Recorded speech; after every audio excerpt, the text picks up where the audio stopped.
What is it like to actually curate a big sale? Well, I'm going to show you. Let's start by preparing the table. There's an old curiosity shop.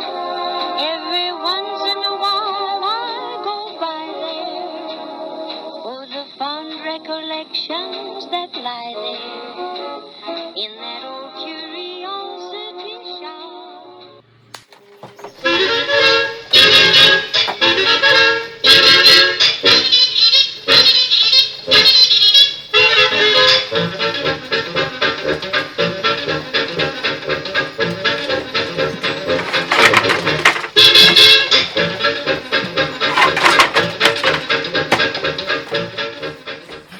Now, don't worry about the surface of this table.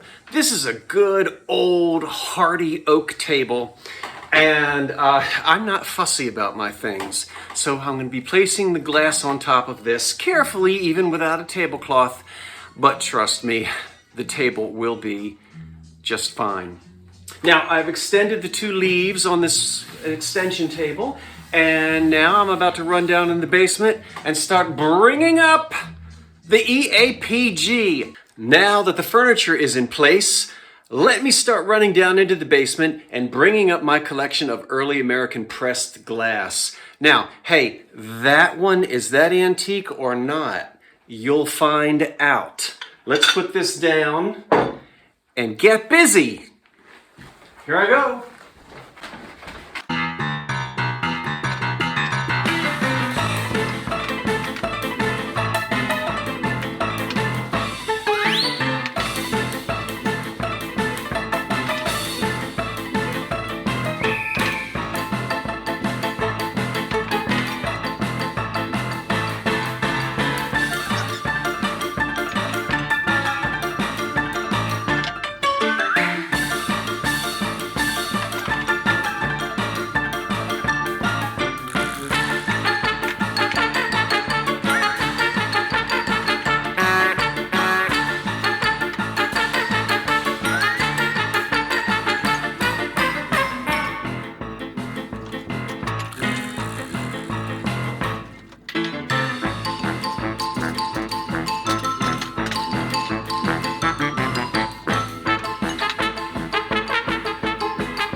Am I out of breath?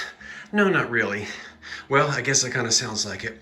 Hey, I've been running around. Oh, look down there. That's not supposed to be there. That's American Brilliant.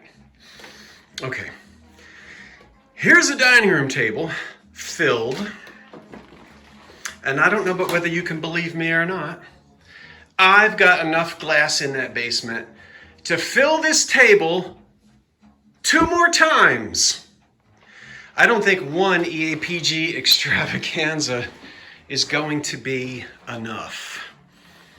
Okay, just take a look at all of that. Now, I'll tell you why you see some pieces of paper. You see some glass, some odd colors. All right.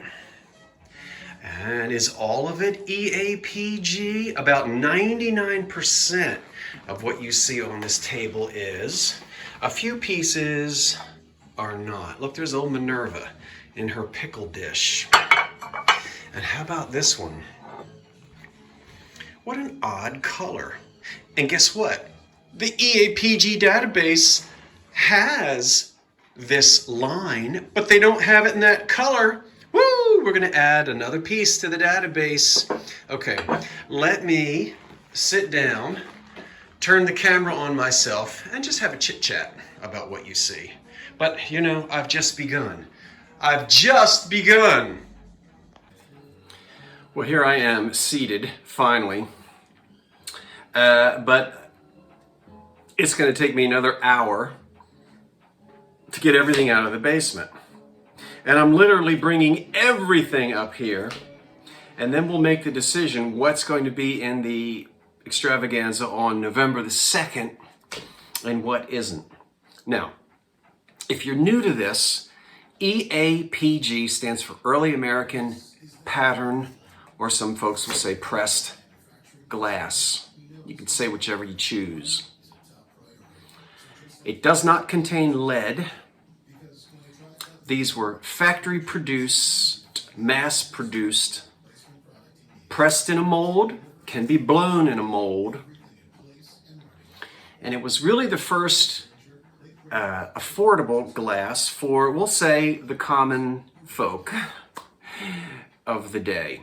And we're talking about glass that was pretty much made after the Civil War, and we're not going to quibble over dates. There's no official start and official end.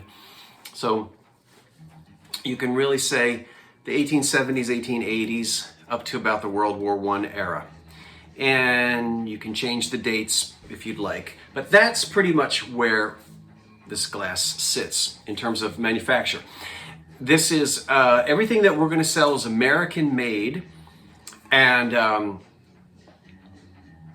most of it made in the Pittsburgh, Ohio, River Valley area, but not all of it, but most of it, of what we see here, this decorative glass. Okay, so I filled the table.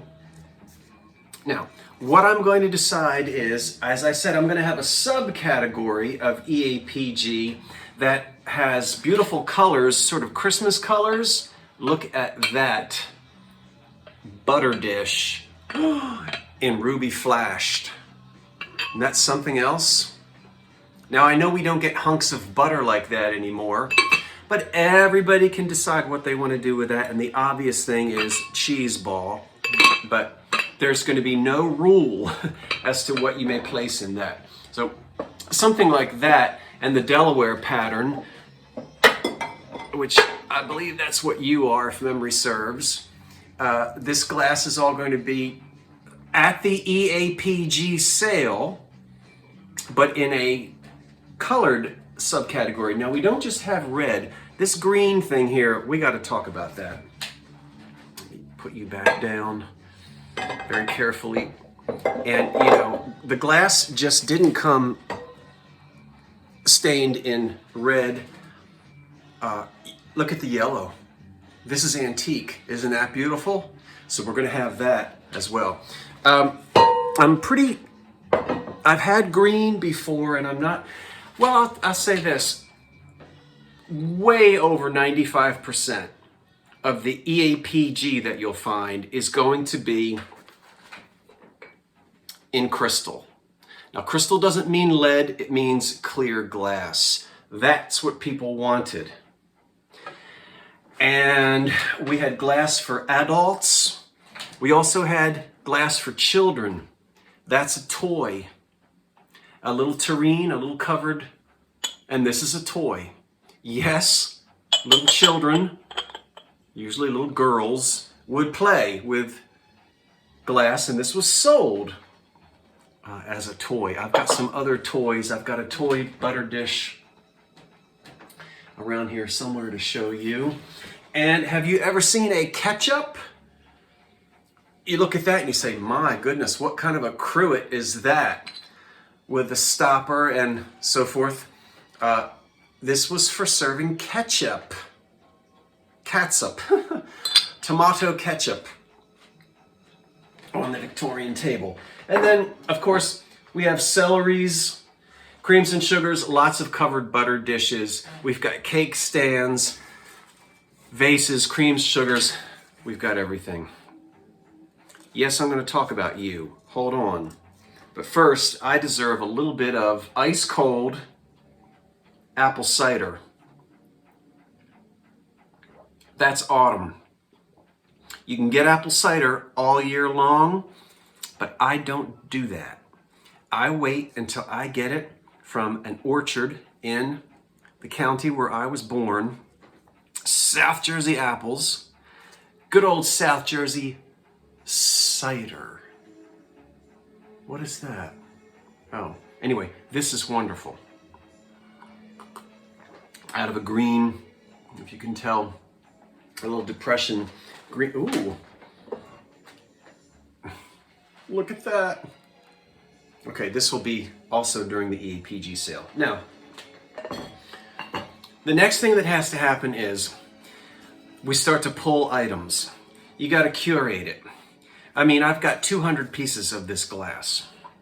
As I said, I can fill this table 2 more times. Going to start going through it. My good friend and cohort, Karen Williams, and I are deciding which pieces will come to the sale. Right? Then each piece is washed. These have all been washed. Some need to be washed again. We check for chips and cracks on everything. We've got to write all this down. We have to assign numbers to everything. Then we take the measurements, and then we start doing the identifying. Now this, what you see here, this is a piece that was identified for the last sale, and it didn't make it into the sale. And we can see it's a beautiful aesthetic looking tumbler. I'm sorry, stem, water stem or wine stem. In a very 1880s looking pattern. And once we identify it, I then print out these sheets so that I can remember what I've got. And this piece of glass is Canton, made by the Canton Glass Company first. This is number 10, original manufacturer's name, just pattern number 10. And they were in Marion, Ohio. They operated from 1883 until 1899. And we know what happened in 1899. This pattern was introduced in 1885, which is no surprise there because it's very aesthetic looking. Okay. So this is already identified. Now, where did that information come from? Well, in this case, that information comes from a wonderful place called the EAPG database. Now, that EAPG database is wonderful. Sometimes you can dip in and out of it pretty quickly. But caution. It's a detailed database. You've really got to know how to use it. And to be successful with it, it really does require hours of familiarization with it. I've known about it for quite some time. Karen is on it every day. And so she navigates that website with ease. If you want to find it, just type in EAPG database. You'll find it. It's wonderful. Now, the other thing you can do is go into your books. And that's what I've done here. I told you I was going to talk to you about this. Now, that is absolutely beautiful.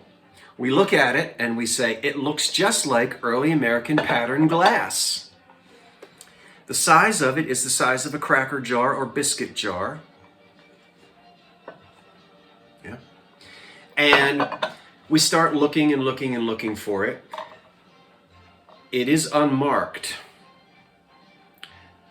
Now, it's on the EAPG database, but it is also inside of my Imperial Glass book. And I know this isn't a correct bookmarker. All the librarians just clutched their pearls to see that I had that shoved in there.